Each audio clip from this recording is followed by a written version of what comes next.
So I have a viewer question that says, I've had feelings for this person for a while and told them twice how I felt. Yet, now that I've moved on, they've informed me that they miss me because of how I treated them. What am I supposed to do and how do I handle this situation? Well, the way you look at that is the quickest way to get somebody else's attention is to remove yours. And so you never try to keep somebody in your life that doesn't want to keep you in theirs. And so if you've told the person on multiple occasions that you're interested or you're into them and they don't do anything and they're single, then the only thing you really can do, because if you love yourself and you value yourself, you want to give what you have to somebody that appreciates and reciprocates. And so what's in this case, they've let their interest be known. For a guy, you extend an invitation to a girl, you ask her out, you invite her to hang out, have fun, and potentially hook up with you. Not you're going to mention that to her, but that's the objective. And if the other person doesn't reciprocate, if they're not excited at the opportunity, if they don't have enthusiasm to be with you. You don't want somebody that's on the fence. You want somebody who jump fences to be with you. They're excited when you tell them about your interests. Or as a guy, you ask her out on a date.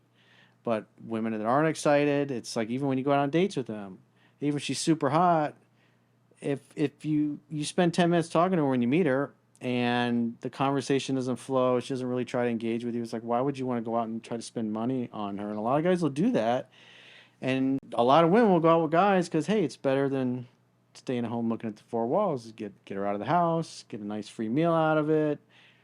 Maybe she meets somebody when she's out with him.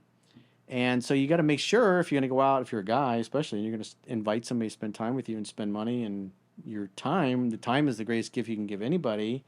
You want to make sure they actually want to be there and they're excited to be there. And so when you don't love and value yourself, you'll stay engaged. Like in my case growing up, I had very cold, unaffectionate parents. And so when I was younger and didn't know any better and I was interested in a girl and she didn't pay much attention to me, it felt like the relationship I had with my mother. So I would stay engaged, because I wanted love, I wanted affection from her, but I wasn't getting it. And so I'd meet women when I was younger, didn't know any better, and I would stay engaged, even instead of just, oh, they're not interested, and you move on. And just the act of doing that, just like the strongest negotiating positions, being able to walk away and mean it. So if you make your interest known, you ask her out on a date, she's not into it, she's not excited, then you have to stay focused on what you want. Which, if you're seeking love, you want to find somebody that reciprocates.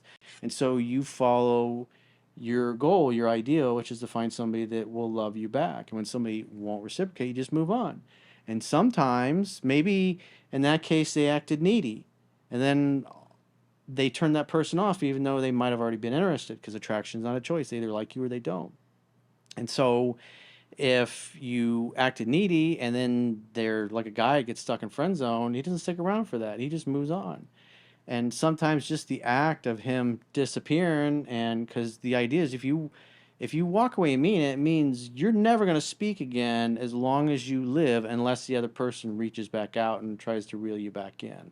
Once they've been like, or they don't want to go out with you, or they cancel the date for a BS reason, it's like you move on forever. You don't look back, because that's an act of self-love, because you're choosing to stay where you're celebrated, and you're choosing to leave when people are on the fence or not really down to hang out. I think personally, you need to know your own value. If you have to tell somebody twice how you feel about them and they still don't respect you, then you obviously don't respect yourself, and you can't care about somebody unless you respect yourself fully and truly. You got to Yeah. always, in anything in life, you got to focus on your outcome. If you want a raise at your job, or you want a certain position, you want to advance in the company, and they tell you no, or you don't have tenure, and you know that you're worth the money that you want. And so if the current employer won't make a position, won't let you advance, because those things happen in the corporate world. I do a lot of coaching with guys in the corporate world that run into those kinds of problems. And then so when you can't move forward in your career for whatever reason, then the act of self-love is, I'm putting my resume out, I'm talking to my recruiters, and I'm seeing what else is out there. And when I get the job offer I want, I'm putting in my 2 weeks notice. And then if what happens a lot is you'll put your 2 weeks notice in. They're like, well, how, they'll want you to stay, and they may offer you the same money or more money. I remember when I was younger, the first time I did this, got a job that was paying me a bunch more an hour, and they were like, "Well, I'll see. I'll talk to the manager and see if I can get you, a fraction of what I was getting somewhere else." I was like, no, I'm getting a better location, better job, better work conditions, more money. I'm not going to stay here for a little bit of a raise because you didn't want to give me a raise until I was willing to leave. And so in that case, still weren't willing to give me what I wanted, unless they throw a lot of money at you and just things that they weren't willing to do. But now you got your current employer willing to offer you this. If you got two or three other people offering you jobs at the same time, now you can be like, well, I got this and I got this, and whoever bids the most is who gets you. Scarcity creates value. If employers know that everybody else is trying to hire you, and you act like somebody like a LeBron James when he's a free agent, all the billionaires hop in their private jets and go wherever he's at, the golf course or the house or his vacation in the island somewhere. These billionaires, some of the most powerful people in the world that own these teams, hop on a plane and they'll go wherever he is because they know everybody else wants him. But the guy that's mediocre talent and he's on the bubble of making the team, it's like nobody cares. He's a lot of times paying his own airfare to go and try out for the team. So it's that person's in a weak position of leverage. And so the strong position of leverage is you go where you wanted, you go where you're celebrated. If you can't get what you want, then you go find people that will give you what you want. That's how you advance in life. Because if you don't think you're worth it, then you'll just stay and you'll settle. Yeah, know your self-worth. Yeah, it just kind of sounded wishy-washy how this person told this guy that she missed him because of how he treated her. So it's like, because she's not getting it from someone else, and a lot of people do that for attention. It's not that when she said what basically happened is he walked away. She wasn't expecting it. She was taking it for granted, and the fact that he disappeared, and because she wasn't excited about keeping him, then when she was no longer hearing from him again, her interest crept back up. I mean, that's just how it works. Absence makes the heart grow fonder. And so she went from not valuing it to all of a sudden now it's gone. The old saying, you don't know what you got till it's gone. And so that dude's gone. And she was like, wait a minute, I'm not okay with you being gone from my life. And so she says, I like how you treat me. All it really means, and how the guy should look at that, is that her attraction went up. And if her attraction went up, then hey, and she reaches out, hey, well, let's get together for a drink, or invite her over to make dinner at your place, hang out, have fun, and hook up. Pretty simple. As long as it was a healthy relationship and she's respecting herself first, I think that. I don't think it really was a relationship. No. It was No. It was. He had he extended an invitation. She's like, eh, and it was twice. and then she's like, eh, and like I said, maybe he acted needy, or maybe one of her girlfriends, said that he had bad breath, or he was a jerk, or he was stupid, or he didn't communicate well, or whatever, or he was Yeah, broke, or cuckolded. he had a crazy ex-girlfriend, or he gave somebody an STD, or What? people say stuff like that that's not true. Although And I so, don't- well, the point being is that somebody could have said something that influenced her thinking and caused her to think less of him. In other words, women like you more if they know you're popular with other women. If they know you can't get a date and that's your reputation, then no girl's going to want you. But as soon as you go out with one girl and you're seen with one girl, then the girls that weren't paying attention to you, it's just like, I wrote an article years ago, how to get women to approach you first. And so when you do this and you go stand in a bar in a high traffic area with your friends, you don't really pay attention to anybody that's there. You joke with each other. You drink your beers and your drinks and you laugh and you have a good time. Because if all those guys were taken and they were in relationships, they'd be catching up with each other. They're not there to talk to girls. They're there to have fun.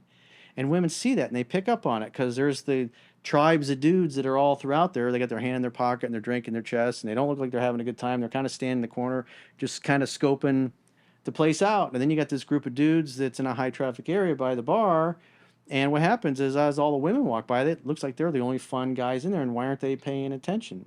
And so what happens is you may have all the really beautiful women that are maybe sitting at other tables or whatever are watching this. And so what happens is you may get if you're just there and girls are walking by and you're like, hey, how you guys doing? And you're clinking glasses. the people in the back, the women at other tables see this, and they see these women come by, and they could be overweight, they could be somewhat cute, and so what happens is like every group of women that walks by talks to this group of dudes, and so women start to think, wow, these guys are popular, they know lots of girls, and you may just be being friendly and clinking your glasses, and hey, how you guys doing? What are y'all up to tonight? And then after, a minute or two, you're like, oh, hey, I'm going to get back to my friends. Y'all have a good night. And so, and when you're in a high traffic area, everybody's got to walk by to get drinks or whatever. And so the really super hot women that are watching this, and what happens is over the course of about a half hour to an hour, what happens is that the really hot women that see pretty much all women that walk by your group, you're talking to them and they're talking to you, that's social proof. And then all of a sudden, the really hot girls will get up and then they'll come by because they want to see what it's all about. And it works beautifully because you could be three dudes hanging out together, totally from out of town. You don't know anybody, and you're just friendly like that, and you engage with everybody, and you don't stay talking too long. And some of the girls might peel off from their groups and hang out and start talking to your friends or whatever. And then your group grows, and you got some pretty girls in there, and then everybody's coming by. It's like, who are these dudes? And then the really hot alpha types, they want the top dudes. So they're the ones that all the guys are throwing their dicks at. And they want to know why these guys, what's about? Why aren't they coming over there talking to them? And then they'll make their way over to you and engage you in conversation. And so as you're patient and you do that throughout the night, like I said, even when you're talking to average girls, it's the quality of them that happens over time gets better because the women there are, they're paying attention to what's going on. I feel that it could also be a factor of that she just simply friend zoned him too.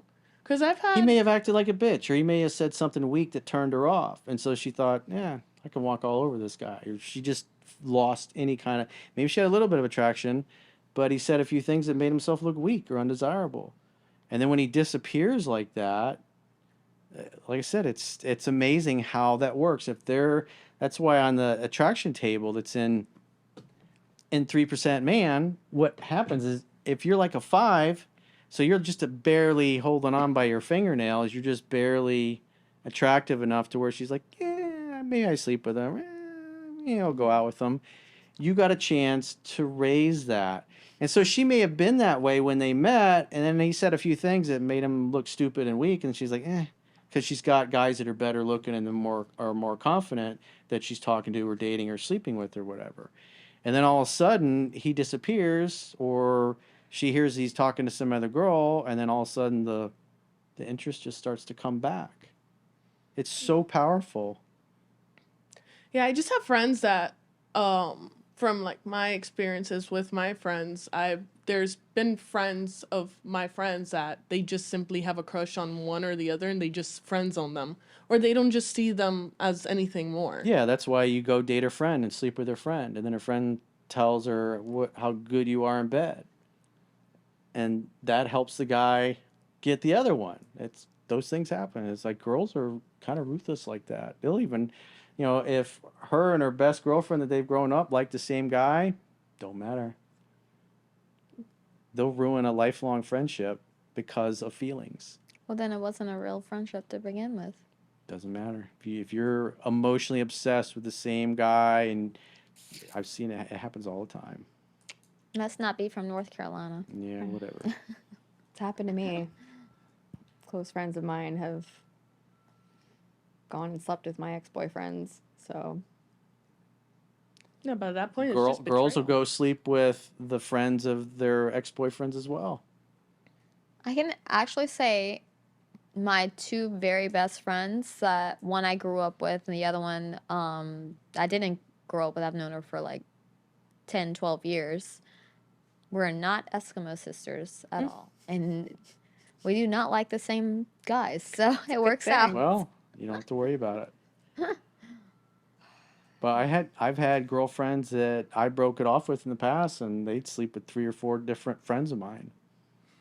I was happy for them. I was like, I didn't care. If you love somebody, you want them to be happy, even if it's not with you. But sometimes women will do that because they want to get a little bit of revenge, or they feel spiteful. Yeah, And when you don't care either way, it pisses them off even more, and they try even harder Their to get you ego back. breaks, Yeah. basically.